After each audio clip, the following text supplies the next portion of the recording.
Hai semua, kembali lagi di channel aku, Nah Official. Di video kali ini aku mau ngebuat tentang budgeting karena memang udah masuk awal bulan Mei dan ini biasa agak telat sedikit tapi tetap aku buat aja. Nah, seperti biasa untuk bagian atas aku cuma tulis itu untuk tulisan Mei budget sebagai penanda kalau yang aku buat ini adalah budgeting di bulan Mei. Nah, teman-teman gimana? Udah pada buat budgeting atau belum? So, teman-teman yuk tontonin video aku sampai habis ya.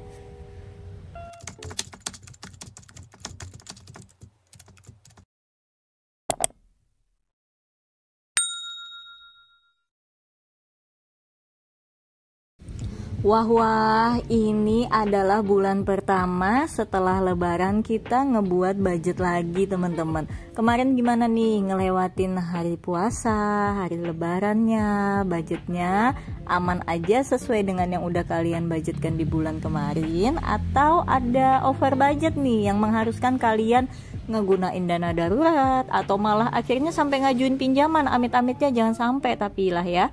Semoga sih kita semua setiap ngebudget ada selalu menyisihkan uang untuk dana darurat, dan dana daruratnya itu cukup untuk meng-cover biaya-biaya yang mungkin ada yang over budget. Tapi kalau bisa sih budget yang memang ada over disubstitusi aja dengan budget yang memang mungkin masih ada spare yang bisa bersisa kayak gitu. Karena ya kalau memang untuk dana darurat itu sebetulnya sih sebisa mungkin itu kita pakai di kala yang memang benar-benar terdesak, bukan untuk kebutuhan-kebutuhan biaya bulanan yang mungkin bisa masih ditunda atau ditahan dulu, atau bisa ditutupi dengan budget yang lain yang kayak aku bilang tadi yang masih ada spare-nya. Nah, di bulan Mei ini sih budget aku terasa agak ada sedikit tambahan daripada bulan kemarin karena memang ada salah satu biaya iuran bulanan yang gak ke auto debit ternyata setiap bulannya, dan aku akhirnya itu lupa cek. Aku baru cek itu tuh semalam sebelum aku bikin video ini, aku baru ingat dan ternyata bener aja belum ke auto debit. Nah, ini kita masuk aja nih untuk pos yang pertama. Seperti biasa, kalau sekarang aku udah nggak nulis income aku berapa karena memang income-nya berbeda-beda ya. Ada penghasilan dari toko, ada penghasilan dari endorse di TikTok, ada penghasilan dari YouTube. Jadi aku nggak masukin semua, tapi aku masukin biaya apa aja yang aku keluarin tiap bulan dan berapa yang aku tabungkan. Nah, yang aku tabungkan juga nggak full semua aku masukkan di sini, tapi tabungan-tabungan yang memang kecil-kecil yang harus aku isi setiap bulan. Nah, yang pertama aku tetap masih rutin nabung reksadana itu 150.000. Terus yang kedua aku mulai buat challenge baru. Nanti aku bakal bikin di video terpisah gimana challenge bulan di tahun ini bakal aku buat sampai nanti sebelum lebaran tahun depan. Challenge-nya yang biasanya bakal aku pakai untuk dijadikan THR nanti di tahun depan. Nah, terus untuk challenge itu budgetnya aku kasih 200.000 aja, nggak muluk-muluk, nggak usah banyak-banyak, sekira semampunya aja. Terus untuk yang ketiga aku masih tetap isi sinking fund, dan sinking fundku juga masih tetap sama, cuma 200.000 aja. Jadi untuk pengeluaran saving itu aku mengeluarkan budget 550.000 dari biaya bulanan aku. Nah, tapi kalau misalkan teman-teman punya gaji bulanan, wajib banget ditulis penghasilan bulanannya. Jadi supaya tahu persentasenya lebih mudah ngitungnya. Karena aku dulu juga waktu masih kerja, aku tuliskan tuh gaji bulanan aku berapa karena aku punya penghasilan tetap. Nah, terus untuk selanjutnya pos yang kedua yaitu pos untuk kewajiban. Nah, kewajiban aku biasalah ya untuk mama, untuk listrik di rumah orang tuaku karena aku berbagi sama saudara aku di sana walaupun aku hampir nggak pernah pulang, sebulan sekali aja belum tentu.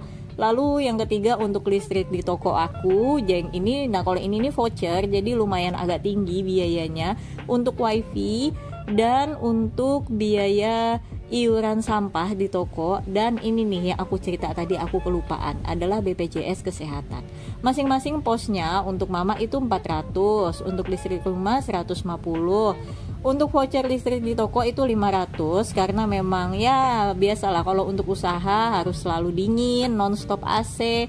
Kadang AC-nya karena udah belasan tahun udah tua, aku belum belikan AC baru karena memang dananya masih untuk putaran barang dan biaya toko. Jadi aku masih pakai AC tua, jadi aku masih ada kipas juga, jadi memang full listrik itu ketarik. Terus untuk biaya wifi plus air itu di bulan ini 320.000 aja karena bagi 2. Dan untuk iuran sampah rutin itu 30.000 setiap bulan. Dan yang terakhir adalah untuk BPJS itu 245.000. Itu udah kayaknya udah masuk denda plus tunggakan. Karena aku inget tuh pertama kali aku mindahin dari BPJS aku udah nonaktif dari perusahaan ke pribadi itu di bulan 1 aku bikin. Nah setelah itu aku bener-bener nggak inget sama sekali tentang si BPJS ini, karena memang biasa kalau kerja kan udah dipotongin perusahaan, nggak mikirin sendiri. Dan aku mikirnya itu tuh di auto debit, jadi aku nggak kepikiran sama sekali kalau bakal nggak ada di auto debit setiap bulan dan akan menunggak. Dan aku tuh juga bener-bener lupa banget sama si BPJS ini. Nah akhirnya ketika aku cek itu dapat tagihan 245.000, aku punya tunggakan 4 bulan. Dan aku itu kan kelas 3 itu kan cuma 35.000. Kalau misalkan dikali 4 kan harusnya cuma 140. Aku bayarnya itu 245.000, berarti aku dapat bunga atau denda itu 105.000. Tapi nggak apa-apa lah, kayaknya BPJS sekarang udah kelihatan dendanya, nggak kayak dulu ya ketika kita sakit dirawat inap baru kelihatan denda. Nah ini untuk kewajiban aku dapat total 1.645. Kalau tanpa si BPJS harusnya aku cuma 14 nih pengeluaran kewajiban. Tapi ya udahlah, nggak apa-apa, yang penting alhamdulillah dananya ada, yang penting teringat. Bayangin kalau baru ingatnya 1 tahun kemudian gimana nunggaknya itu. Nah, lanjut untuk pos yang kebutuhan. Kebutuhan aku di sini isi untuk grocery, sayur, bensin, kuota, servis motor aku masukin, dan uang pegangan aku masukkan di dalam pos kebutuhan. Untuk grocery itu 350.000, naik 2 kali lipat karena aku gabungin dengan biaya untuk pembelian barang-barang di toko. Untuk sayur 500 masih sama, bensin 100, kuota 50, motor juga untuk servis cuma 100, dan pegangan juga masih sama 600. Kalau di pos kebutuhan gak ada perbedaan, dan dapat total itu di 1.700.000. Nah jadi ini 3 pos aku setiap bulannya rutin pasti aku keluarin. Nah kalau untuk pos kebutuhan yang biasanya masih ada nyisa-nyisa, nah nanti sisa-sisa dari pos kebutuhan ini bakal aku tambahkan untuk isi challenge tabungan aku yang 200.000 tadi. Jadi nanti challengeku itu terdiri dari 2 uang ya. Yang pertama memang uang pribadi yang aku sisihkan untuk khusus untuk challenge yang 200, dan sisanya itu uang dari sisa budget di bulan sebelumnya, dan itu nominalnya tidak menentu. Kalau lagi nggak banyak pengeluaran bakal banyak yang ketabung, kalau banyak pengeluaran bakal sedikit yang ketabung gitu. Karena aku bulan kemarin udah kuat banget tuh bikin challenge 8 juta. Nah kalau ini aku nggak terlalu tinggi, karena yang sering aku bilang di video-video sebelumnya, aku lagi ngerintis usaha, jadi memang uang yang ada itu banyak aku putarin ke modal usaha kayak gitu. Karena memang awal buka itu barangku sedikit banget, dan ini alhamdulillah udah mulai nambah-nambah. Dan aku ini lagi fokus untuk ngumpulin uang biaya sewa ruko 1 tahun dalam waktu setengah tahun. Jadi bener-bener kayak ada pendapatan income apa, tabungan itu lebih aku alokasiin untuk dana ruko atau dana modal, tapi biaya bulanan aku tetap tercukupi, alhamdulillah nggak ada kekurangan sedikit pun. Masya Allah banget usaha ini, semoga aja sih bisa mengangkat derajat orang tuaku dan juga bisa dilancarkan, amin. Nah selanjutnya ini untuk tracker juga seperti biasa, pengeluaran uang-uang yang aku pegang cash, yang uangnya memang nominalnya tidak pasti pengeluarannya setiap bulan, aku gabung di 1 kolom tracker ini aja. Nah jadi nanti di bulan berikutnya ketika mau evaluasi, aku tinggal pilah-pilah aja mana yang masih tersisa, mana yang enggak. Semoga aja nggak pernah ada over budget di setiap budgeting aku, karena alhamdulillah beberapa tahun ini aku bikin budget, alhamdulillah makin kesini makin nggak ada over budget, bahkan bisa menyisakan lebih banyak kayak gitu.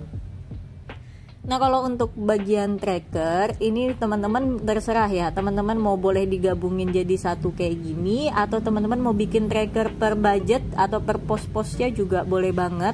Nah di sini aku cuma bikin 3 kolom yang simple, yaitu kolom tanggal, keterangan, dan jumlah kayak gitu.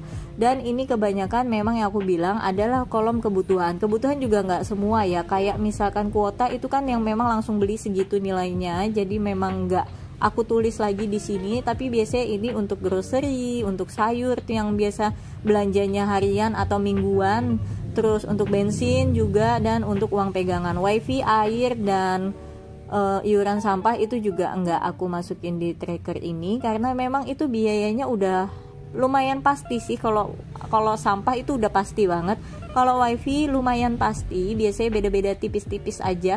dan aku nggak pernah tahu tagihannya berapa. Yang penting ketika orang sebelah udah ngebayar, aku tinggal dikasih struknya, tinggal udah dibagikan aja kayak gitu.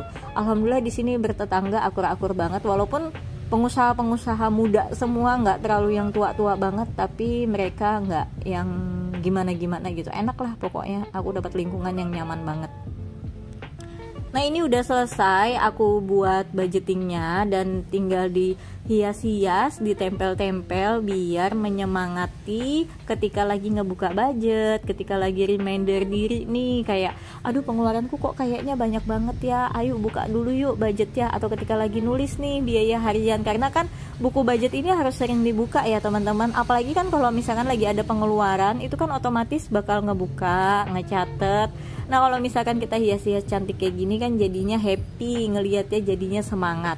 Tapi kalau buat teman-teman yang mungkin belum bisa bikin seperti ini, nggak masalah. Yang terpenting adalah isi budgeting kalian bukan tentang tulisannya, bukan tentang tempelannya kayak gitu. Yang penting itu konsisten aja ngebudgetnya, dijalanin pelan-pelan, lama-lama pasti akan terbiasa. Nggak bisa di kertas dulu, kalian boleh tulis di handphone. Nggak bisa udah beres di handphone, enak nih bikinnya beli buku tulis biasa, nggak usah yang mahal-mahal. Aku juga awal-awal itu bikin pakai buku tulis anak sekolah gitu aja, baru makin lama makin naik. Kenapa? Karena aku tuh takut dulunya kalau aku ngebudget gini, aku takut yang kayak mungkin aku awal-awalnya aja nih kayak gitu seneng bikin, akhirnya nanti aku malah ninggalin, kan rugi tuh bukunya. Akhirnya aku makanya belajar di buku biasa dulu. Ketika aku ternyata happy nih ngerjainnya, aku ternyata bisa nih buat lanjutin bikin budget terus, aku seneng malah bikin keuangan kayak gini. Barulah aku mulai upgrade buku-buku aku, alat tulis aku, sampai tempelan-tempelan aku. Nah kalau stiker-stiker ini adalah stiker-stiker awal aku mau ngebuat budget. Ini aku print aja teman-teman waktu aku masih kerja di kantor, dan aku tempelin pakai lem biasa. Jadi bener-bener jadi lebih hemat banget, makanya dia nggak terlalu timbul gitu warnanya. Tapi menurut aku masih oke lah ya dipandang mata kayak gitu. Dan enaknya kalau kita ngeprint ini, kita dapat 1 lembar kertas dan dapat berbagai macam model stiker, tapi kalian harus rajin ngeguntinginnya. Nah teman-teman, ini nggak kerasa budgetingnya udah selesai. Aku udah ngalur video kemana-mana. Makasih banget yang udah nontonin video aku sampai habis. Dan nggak lupa aku selalu ingatkan, jangan lupa ngebudget. Sampai ketemu di video lainnya.